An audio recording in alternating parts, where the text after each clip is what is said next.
नमस्कार दोस्तों। आपका स्वागत करता हूं आप ही के यूट्यूब चैनल में। वीडियो को स्टार्ट करने से पहले आप सभी से रिक्वेस्ट करूंगा, अगर अभी तक आपने चैनल को सब्सक्राइब नहीं किया तो उससे रिक्वेस्ट टू ऑल पी प्लीज चैनल को सब्सक्राइब कीजिए। वीडियो को लाइक कीजिए एंड शेयर कीजिए एज मच एज पॉसिबल, ताकि ज़्यादा से ज़्यादा लोगों तक ये वीडियो पहुंच सके। तो चलिए स्टार्ट करते हैं। जहाँ पर देखिए आज हम लोग डिस्कशन करेंगे अबाउट बीएससी लिमिटेड शेयर के बारे में, जहाँ पर देखिए फिर से ये 2500 2500 का जो अहम लेवल था, साइकोलॉजिकल सपोर्ट था, इसको ब्रीच कर दिया, टूट चुका है। तो फिर से ये क्वेश्चन आ जाता है कि क्या इस जगह पर यहाँ पर फिर से बिकवाली होगी, क्या इसमें फ्रेश निवेश करना चाहिए कि नहीं करना चाहिए, साथ साथ क्यों गिरावट हो रही है, ऐसे बहुत सारे डाउट आ रहे हैं। इन सभी चीज़ों को इस वीडियो में डिस्कशन करेंगे। तो चलिए स्टार्ट करते हैं। यहाँ पर सबसे पहले चाहिए कि जब कभी भी आपको डाउट हो तो इसका वीकली चार्ट चेक कर लीजिए। यहाँ पर आप चार्ट में चेक कीजिएगा, यहाँ पर देख सकते हैं ये वीकली चार्ट है। लॉन्ग टर्म व्यू से अगर हम लोग इसको चेक करेंगे तो जब भी यहाँ पर गिरावट होती है तो 50 डे मूविंग एवरेज में इसको हमेशा सपोर्ट मिल जाता है। देख सकते हैं, अगर स्टार्टिंग से चेक कीजिएगा, देख सकते हैं जब भी यहाँ पर गिरावट हुई है 50 डे मूविंग एवरेज के पास यहाँ पर सपोर्ट मिल रहा है। देख सकते हैं जब भी गिरावट हो रही है, इस बार भी गिरावट हुई तो कहाँ पर मिला, 50 डे मूविंग एवरेज के पास सपोर्ट मिला है। देख सकते हैं यानी कि 2100 की रेंज में फिर से यहाँ पर सपोर्ट, अगर मान लीजिए गिरावट हुई तो फिर से ये सपोर्ट का काम करेगा इस बार। अगर गिरावट होती है तब की बात हो रही है। अभी देखिए, अगर चेक कीजिएगा तो ये लेवल जो रहता है ना, बहुत ही अहम लेवल है। बिकॉज देखिए इस जगह पे 2580 जो रहता है, यहाँ पर देखिए डबल टॉप सा पैटर्न बना, एक ये टॉप बना, दूसरा ये टॉप बना, फिर से यहाँ पर बिकवाली स्टार्ट हो रहा है। तो ये रेसिस्टेंस का काम कर रहा है। ये ब्रेकआउट होगा तो फिर अच्छी खासी तेजी बनेगी, जो कि इसे 2750 से 2800 तक ले जाने का ताकत रखेगा। ये टूटेगा तो फिर आपको फिर और अच्छा खासा जो अपना जो हाई है उसको फिर ये तोड़ने की कोशिश करेगी। तो अभी सबसे अहम लेवल क्या हो जा रहा है, 2580 के ऊपर में सस्टेन करना, इसके ऊपर में क्लोजिंग आना। ये टूटेगा तो फिर अच्छी खासी तेजी बनेगी। तो वीकली चार्ट में चेक कर सकते हैं, 50 डे मूविंग एवरेज बहुत अहम सपोर्ट का काम करेगा अगर गिरावट होती है तब। अगर ये टूट जाएगा तो फिर 200 मूविंग एवरेज जो कि काफ़ी नीचे है, तो फिर दिक्कत वाली बात हो जाएगी, जो कि ऐसा होगा नहीं।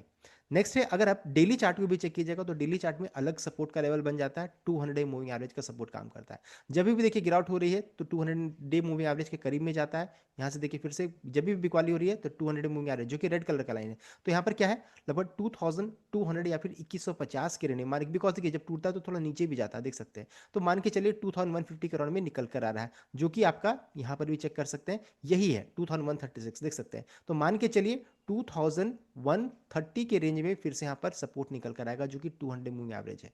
तो चार्ट जो रहता है, चार्ट में कोई प्रॉब्लम नहीं है। चार्ट अगर ट्रेंड को चेक कीजिएगा तो अभी भी बुलिश ट्रेंड में है, अभी भी बुलिश ट्रेंड में, कोई यहाँ पर दिक्कत की बात नहीं है। लेकिन रेसिस्टेंस के पास खड़ा है, इसलिए थोड़ा सा कॉशन लेना जरूरी है। बिकॉज यहाँ पर आकर के फिर से प्रॉफिट बुकिंग स्टार्ट हो रहा है। जितना तेजी से चढ़ा था उतना ही तेजी से फिर से गिरने की कोशिश करा, बहुत तेजी से चढ़ा था। तो सबसे पहला चीज देखिए, जान लेते हैं कि गिरावट क्यों हुई थी, तेजी क्यों बना, और फिर से यहाँ पर गिरावट क्यों हो रही है। इन सभी चीजों को हम लोग चलिए डिटेल वे में चेक करने वाले हैं। तो सबसे पहला चाहिए कि गिरावट क्यों हुई थी। तो गिरावट के पीछे रीजन क्या था कि डे चेंज, यहाँ पर दिन में चेंज किया गया। एक्सपायरी जो था, बीएससी में एक्सपायरी अलग दिन में हुआ करता था, एनएससी में अलग होता था। अब उसको चेंज कर दिया गया। कब से, तो 1 सितंबर से ये स्टार्ट हुआ। एनएससी का जो रहता है एक्सपायरी जो रहता है, शिफ्ट किया गया। Will transition equity derivative expiry on Tuesday, while Bombay stock BSc को थर्सडे का दिन दिया गया। पहले बीएससी मंगलवार को हुआ करता था, एनएससी थर्सडे को, थर्सडे को, अब उसको शिफ्ट किया गया, चेंज किया गया। तो बीएससी में क्या हुआ, एक्सपायरी थर्सडे होने लगा, जिस कारण से माना जाने लगा कि बीएससी को जो रहता है कम दिन मिलेगा। इस कारण से वॉल्यूम में गिरावट हो सकता है, ये अनुमान लगाया गया। एंड इस कारण से क्रैक स्टार्ट हुआ, गिराव स्टार्ट हो गया। अगर चेक कीजिएगा डेटा को तो वैसा कुछ बहुत ज़्यादा चेंजेस नहीं हुआ, देख सकते हैं। वॉल्यूम को अगर चेक कीजिएगा तो बहुत ज़्यादा चेंजेस नहीं यहाँ पर हुआ, देख सकते हैं। जुलाई से मैंने स्टार्ट किया है, अगर चेक कीजिएगा तो देखिए इसी जगह पर ही है। हाँ, लास्ट में थोड़ा सा यहाँ पर गिरावट हो रहा है, जिस कारण से फिर से गिरावट स्टार्ट हुआ है। तो बहुत ज़्यादा चेंजेस नहीं है, देख सकते हैं। ग्राफ में मैंने इसको प्लॉट कर दिया है। अगर डेटा को चेक कीजिएगा तो इस तरीके का डेटा है, देख सकते हैं। तो ये आपका जुलाई का 33,000 है, अगस्त में 31,273 है। तो बहुत ज़्यादा चेंज नहीं है, उठा पटक रहेगा। लास्ट को चेक कीजिएगा, यहाँ पर जो अभी गिरावट के पीछे रीजन क्या बना है, वो 44,750 का यहाँ पर देखिए आया है इनका टर्नओवर। अब पिछले बार से चेक कीजिएगा तो 48,000 से घट करके 44, इस कारण से क्या हुआ, फिर से गिरावट स्टार्ट हो गया। तो पहला रीजन क्या बना, जो कि रीजन नहीं होना चाहिए, बिकॉज उतना ज्यादा भी गिरावट नहीं है। तो पहला रीजन बना वॉल्यूम में ड्रॉप होना। अक्टूबर 30 का एक्सपायरी को चेक किएगा तो 44,750 का था, ये रीजन बना। साथ ही साथ एक और अपडेट आया, नेक्स्ट वीकली एक्सपायरी बंद हो जाएगा। जहां पर अनुमान लगा कि अगर वीकली एक्सपायरी बंद हो जाएगा तो वॉल्यूम घट जाएगा, वॉल्यूम घट जाएगा। तो फ्यूचर ऑप्शन का अगर मान लीजिए वॉल्यूम घट जाता है तो मेन टर्नओवर कहाँ से आता है इनको, तो फ्यूचर ऑप्शन ट्रेड से आता है। अगर वैसा होगा तो सीधा सीधी फिनेंशियल इंप्लीकेशन यहाँ पर आ जाएगा, इनका रेवेन्यू ड्रॉप करेगा, सब कुछ हो जाएगा। इस डर से जो रहता है यहाँ पर फिर से गिरावट स्टार्ट हो गया। तो ये बात ये हो रही थी कि वीकली एक्सपायरी को बंद करके हो सकता है 15 दिन या फोर्टनाइटली कर दिया जाएगा या फिर मंथली एक्सपायरी मूव कर दिया जाएगा। तो ये अपडेट आया किसकी तरफ से, सेबी की तरफ से ये अपडेट आने लगा, जिस कारण से भयानक अच्छी तरीके से जबरदस्त बिकवाली स्टार्ट हुई। लेकिन फिर से तेजी क्यों बनी, तो गिरावट हुआ, फिर अचानक एक दिन फिर अपडेट आ गया कि ये जो वीकली एक्सपायरी जो बंद होने की बात हो रही है ये प्रैक्टिकल नहीं है। सेबी चेयरमैन की तरफ से ये बयान आने लगा कि प्रैक्टिकल नहीं है कि तुरंत में अभी हम लोगों ने सोचा तुरंत में बंद कर दिया, अभी पहले फीडबैक लिया जाएगा, मार्केट से पूरे डेटा को कलेक्ट किया जाएगा, उसके बाद ये किया जाएगा, और अभी इतना प्रैक्टिकल नहीं है इनका, ये माना जाएगा, यानी कि वीकली एक्सपायरी बंद नहीं हो रहा है। यानी इस कारण से क्या हुआ, ताबड़तोड़ फिर से यहाँ पर तेजी स्टार्ट हो गया। तो ग्राफ में हम लोगों ने चेक किया जिस तरीके से गिरा उसी तरीके से फिर से रिवर्सल यहाँ पर आने लगा, यानी कि लोगों को क्या हो गया, बहुत ही छोटे समय में ज्यादा रिटर्न्स आने लगा। एंड इस कारण से अब क्या हो रहा है, प्रॉफिट बुकिंग हो रहा है। आप खुद सोचिए कि 2 से 3 एक सप्ताह के अंतराल में अगर किसी को 25 से 30% का प्रॉफिट आने लगे तो फिर क्या होगा, इस कारण से प्रॉफिट बुकिंग स्टार्ट हो गया। उसके बाद अभी अपडेट लेटेस्ट क्या रहा है, आईपीओ को लेकर के, तो एनएससी आईपीओ को लेकर के फिर से यहाँ पर अपडेट आने लगा कि कभी भी आ सकता है। अगर एनएससी का अगर आईपीओ आता है तो यहाँ पर कंपैरिजन क्या होगा, बिकॉज देखिए बीएससी से बड़ा कौन, एनएससी है। अगर एनएससी का आईपीओ आता है तो अब दोनों का वैल्यूएशन कंपैरिजन किया जाएगा। अगर बीएससी का वैल्यूएशन को चेक कीजिएगा तो 64 की मल्टीपल में ट्रेड कर रही है, एनएससी का चेक कीजिएगा तो देख सकते हैं 38.89 है, देख सकते हैं। अब दोनों में देखिए जमीन आसमान का अंतर है, तो इस कारण से वैल्यूएशन कंसर्न भी आ रहा है। इंडस्ट्री का चेक कीजिएगा तो 64 का है, देख सकते हैं। तो यानी कि इंडस्ट्री से काफी सस्ते वैल्यूएशन में एनएससी, इंडस्ट्री के पी रेशियो से काफी सस्ते वैल्यूएशन में एनएससी ट्रेड करी है, बीएससी से तो ऑब्वियसली ये सस्ता है ही। तो इस कारण से अभी थोड़ा सा बीएससी को लेकर के कॉशन बताया जा रहा है कि काफी हाई वैल्यूएशन है अगर हम लोग कंपेयर करें तब, बिकॉज अगर एनएससी मार्केट में एंटर करेगी सेगमेंट में तो ये जो इंडस्ट्री का पी रेशियो जो रहता है ना वो भी चेंज कर जाएगा, वो भी चेंज कर जाएगा, इस चीज को ध्यान दीजिएगा। तो इस कारण से थोड़ा सा कॉशन है, एंड इस कारण से ब्रोकरेज की तरफ से भी देखिए यहाँ पर अपडेट आने लगा है कि थोड़ा सा कॉशन के साथ यहाँ पर ट्रेड कीजिए। देखिए नीचे लिखा हुआ है यहाँ पर। तो एनालिस्ट का देखिए मानना है कि बीएससी जो रहता है अपना नंबर जो रहता है जो अनाउंस करने वाली है, स्ट्रॉन्ग अर्निंग ग्रोथ सितंबर में आ सकता है because of statistical impact of lower base. लेकिन ये ग्रोथ जो रहता है is expected to slow down from next financial year का रिजल्ट जब आएगा तो ये स्लो कर सकता है, ये अनुमान लगाया जा रहा है। साथ ही साथ माना जा रहा है कि बीएससी जो रहता है ट्रेड कर रही है फेयर वैल्यूएशन, अभी जो वैल्यूएशन है वो ठीक ठाक सा है, ना महंगा है ना सस्ता है currently, but few month down the line जब ये मान लीजिए थोड़ा भाग जाता है 2800 3000 के ऊपर में चल जाएगा तो इसका वैल्यूएशन क्या हो जाएगा, हाई हो जाएगा। But few month down the line the valuation multiple may look expensive to investors once the number start decelerating as growth and profit normalizes. तो प्रॉफिट जब घटेगा, नंबर्स मान लीजिए थोड़ा खराब आएगा तो फिर यही वैल्यूएशन जो अभी फेयर वैल्यूएशन लग रहा है फिर वो महंगा लगने लगेगा। तो ये अपडेट कहाँ से आ रहा है, धर्मेश कांत की तरफ से आ रहा है जो कि चोलामंडलम सिक्योरिटीज के हेड रिसर्च में है। तो ये यहाँ पर अपडेट आ रहा है। एंड साथ साथ the stock is on the last leg of this rally which could be curbed once NSE IPO, जैसे एनएससी का आईपीओ अनाउंस होगा बीएसयू की शेयर में आपको फिर दबाव देखने को मिलेगा, बिकॉज बीएससी अभी क्या है, इसमें मोनोपोली की तरह रन कर रही है अभी कि नहीं, अब कोई ऐसा शेयर मार्केट में बात हो रही है तो ऐसा यहाँ पर सिचुएशन देखने को मिल रहा है। और जब एनएससी आएगा तो कॉम्पिटिशन यहाँ पर आ जाएगा। और साथ ही साथ BSE shares are trading at 30 to 40% premium to NSE shares in grey market, देख सकते हैं। तो ये यहाँ पर अपडेट आ रहा है जिस कारण से गिरावट स्टार्ट हो गया। टारगेट प्राइस उन्होंने क्या रखा है, तो Jane said BSE could move up to 2750 से 2800 लेवल। चार्ट में लोगों ने चेक किया कि अगर ब्रेकआउट होता तो ये लेवल रेसिस्टेंट काम करेगा, यहाँ तक जा सकता है, ये टूटेगा तो फिर अपने लाइफ टाइम हाई को तोड़ने के लिए जा सकती है। तो देख सकते हैं ये यहाँ पर है, ब्रोकरेज भी थोड़ा सा अभी कॉशियस मोड में चले गए बिकॉज रेसिस्टेंस के पास खड़ी है।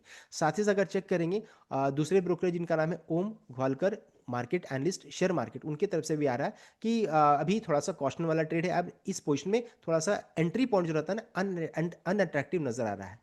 तो जो फ्रेश इन्वेस्टमेंट की सोच रहे हैं ये यहाँ पर थोड़ा सा इनका कहना है कि अनअट्रैक्टिव है, अभी उतना ठीक ठाक सा नहीं है। तो फिर 2000 के लेवल में या 2100 का लेवल में जाएगा तो फिर से सबको अट्रैक्टिव लगेगा। अभी सिचुएशन में अनअट्रैक्टिव नजर आ रहा है because of high valuation and cautious market perception यहाँ पर ये देखने को मिल रहा है।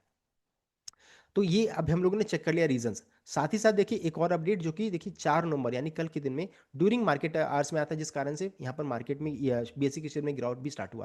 यहाँ पर अपडेट आ रही है कि सेबी इनिशिएट कर रही है active deliberation on ways to deepen the cash market segment. तो अभी सेबी क्या चाह रही है कि कैश मार्केट में लोग ज्यादा निवेश करें, ज्यादा इन्वेस्ट करें, ट्रेड करें, ना कि फ्यूचर ऑन ऑप्शन में। SEBI has received wider range of suggestion on proposal to further deepen the cash market volumes in equity segment. तो जब लोग कैश की ओर मूव करेंगे तो ऑब्वियसली फ्यूचर ऑप्शन का वॉल्यूम ड्रॉप करेगा। तो मान लीजिए फिर से कोई नया चेंजेस फ्यूचर ऑप्शन में आ जाए, कुछ ना कुछ मान लीजिए रेगुलेटरी चेंजेस आ जाए, तो ये भी थोड़ा सा भय सताने लगा कि कैश को किस तरीके से बढ़ावा देंगे। तो ये भी एक रीजन बन रहा है। ये अपडेट कल के दिन में आया सेबी की तरफ से। तो ये भी देखिए चेंजेस आ रहा है, ये सब मूव जो रहता है थोड़ा सा अभी अनसर्टेनिटी क्रिएट कर रहा है। साथ ही साथ जो इनके कॉम्पिटिटर एनएससी जो रहता है, उन्होंने इंट्रोड्यूस किया है pre open session in future option trade to get first look at future pricing. तो फ्यूचर जो भी फ्यूचर में ट्रेड करते हैं, पहले क्या होता था 9 से 9:15 के बीच में आपको पता नहीं रहता था कि किस भाव में ओपन होगा। अब देखिए इसमें आप ऑर्डर प्लेस कर पाइएगा। तो NSE future option pre open session will run from 9 to 9:15 AM and follow a call option format. जैसे कैश में होता है उस तरीके से फ्यूचर्स में होगा। Mechanism will initially applied to current month future में ही होगा, सिंगल स्टॉक एंड इंडिसेस में देखने को मिलेगा। ऑप्शन में अभी ये नहीं हो रहा है, फ्यूचर में सिर्फ स्टार्ट हो रहा है, अनकरंट बंद पे रहेगा। तो ये चीज देखिए, कॉम्पिटिटर की तरफ से नया चीज स्टार्ट करना, ये भी एक रीजन बन रहा है कि उन्होंने स्टार्ट किया है, यहाँ बीएससी में अभी नहीं हुआ है। तो ये भी एक रीजन बन रहा है। तो देखिए हम लोगों ने पूरे रीजंस को चेक कर लिया है। अभी है कि एक और चीज है कि ग्लोबल सेंटीमेंट भी साथ में है। तो ग्लोबल सेंटीमेंट अभी अगर चेक कीजिएगा तो बहुत ही खराब है। आज ही के दिन में चेक कीजिएगा तो नैस्डैक अच्छा खासा गिरावट हो गया है। निकी में लगभग 1400-1500 पॉइंट का गिरावट हुआ है, लगभग 4% से ज़्यादा का गिरावट देखने को मिल रहा है जापान मार्केट में। तो देखिए ग्लोबल सेंटीमेंट काफ़ी अभी अनसर्टन है। साथ साथ आज बैठक भी हो रही, सुप्रीम कोर्ट में सुनवाई भी होगी ट्रम्प टैरिफ को लेकर के। वहाँ से क्या अपडेट आएगा, मार्केट मान लीजिए गिरावट होती है तो क्या होगा। तो ये भी एक रीज़न बन रहा है। अगर ऐसा होगा तो देखिए जो भी रिटेल निवेशक हैं, जो भी इन्वेस्टर्स हैं, वो लेस पार्टिसिपेशन कम हो जाएगा मार्केट में। पार्टिसिपेशन कम होगा तो वॉल्यूम ड्रॉप होगा। तो इन सभी चीज़ों के कारण जो रहता है ना, प्रॉफिट बुकिंग हो रहा है। एंड साथ साथ बीएससी का शेयर अगर चेक कीजिएगा तो लास्ट 15 दिनों में बहुत तेजी से भागा था। तो ये रीज़न बना, छोटे समय में लोगों का अच्छा खासा प्रॉफिट बना, इस कारण से रेसिस्टेंस के पास जाकर के यहाँ पर प्रॉफिट बुकिंग देखने को मिल रही है। तो ये हम लोगों ने पूरे रीजंस को चेक कर लिया। साथ साथ अगर चेक करेंगे एफ आई डी डेटा या फिर शेड्यूलिंग स्टॉक को चेक कीजिएगा तो एफ आई का स्टेक को चेक करेंगे तो देख सकते हैं 18.14 से घट करके 16.25 हो गया है, जो कि थोड़ी चिंता का विषय है। डीआई का स्टेक हालांकि 11.27 से बढ़ करके 19.91 हुआ है। डीआई का स्टेक अच्छा खासा बढ़ा है, एफआई का घटा है। एंड यहाँ अगर रिटेल का चेक करेंगे, पब्लिक का चेक करेंगे तो पब्लिक में देखिए 50% से बढ़कर के 63.76 देखने को मिला, यानी कि रिटेल का स्टेक बहुत ज़्यादा बढ़ रहा है in comparison to FII and DII. देख सकते हैं बहुत ज़्यादा बढ़कर आ रहा है। फिर से वही सिचुएशन में आ गए 63.76। एंड इसमें देख सकते हैं मुकुल महावीर अग्रवाल एग्जिट कर चुके हैं, देख सकते हैं। सिद्धार्थ बालाचंद्रन का हल्का सा लगभग 3% का ही देखने को मिल रहा है। तो ये भी एक रीजन बन रहा है, रिटेल का स्टेक अच्छा खासा बढ़ता चला जाना। तो ये भी थोड़ा सा कॉशन बता रहा है कि थोड़ा सा सावधानी से ट्रेड कीजिए यहाँ पर। अब है जब इतना कुछ हो रहा है तो अब देखिए सबसे बड़ा इवेंट जो बचा हुआ बीएससी के लिए वो है 11 नवंबर। तो 11 नवंबर से पहले जो रहता है सब अपना अपना जो भी प्रॉफिट आ रहा है उसको बुक कर रहे हैं। एंड अगर मान लीजिए रेसिस्टेंस ब्रीच होता है, रिजल्ट अच्छा आता है फिर से एंट्री कर लिया जाएगा। कौन सी बहुत बड़ी बात है, 50-60 पॉइंट ऊपर भी करने को मौका मिले तब। तो रिजल्ट आने वाला है, इस कारण से थोड़ा सा जो रहता है मार्केट अब कॉशन के मोड में आ चुकी है, बीएससी कॉशन के मोड में आ चुकी है। तो 11 नवंबर को बीएससी जो रहता है अपना रिजल्ट का अनाउंसमेंट करने वाली है। तो ये भी एक बहुत बड़ा रीजन बन रहा है। तो रीजंस को हम लोगों ने चेक कर लिया है। तो अब क्वेश्चन फिर से आ जाता है कि क्या इस जगह पर फ्रेश इन्वेस्टमेंट करना सही रहेगा कि नहीं रहेगा। तो जो भी फ्रेश इन्वेस्टमेंट कर रहे हैं आप, या फिर वीकली चार्ट को फॉलो कीजिए जो कि 50 डे मूविंग एवरेज 2136 सपोर्ट का काम करेगा, इसका वेट कीजिए। और नहीं तो फिर अगर ये ब्रीच हो जाता तब तो फिर कोई एंट्री का पॉइंट ही नहीं बनता है। तो ये इस लेवल का इंतजार कीजिए। और नहीं तो फिर जो रहता है आप ये ब्रेकआउट का लेवल का इंतजार कीजिए जो कि लगभग 2600 करोड़ में 2580 से 2600 की रेंज में निकल कर आ रहा है। तो फ्रेश इन्वेस्टमेंट तब करने की सोचना चाहिए जब ये लेवल ब्रीच होता है, सस्टेन करता है, तब टारगेट हमारा क्या रहेगा 2700 का लेवल, यानी वो भी टूट जाएगा तो फिर अपने हाई को तोड़ने के लिए फिर चली जाएगी। तो फ्रेश इन्वेस्टमेंट अभी थोड़ा सा कॉशन है। रीजन मैंने बता दिया, लेवल्स मैंने बता दिया, किस जगह पर एंट्री होना चाहिए एंड कहाँ पर एग्जिट होना चाहिए, वो भी मैंने आपको सब कुछ बता दिया है। मैं कोई बायर सेल रिकमेंडेशन आपको नहीं दे रहा हूँ, बिकॉज देखिए ये शेयर मार्केट है, नथिंग इज गारंटेड। तो आई होप आपको वीडियो लाइक कीजिए, शेयर कीजिएगा, चैनल को सब्सक्राइब कीजिएगा। Thank you.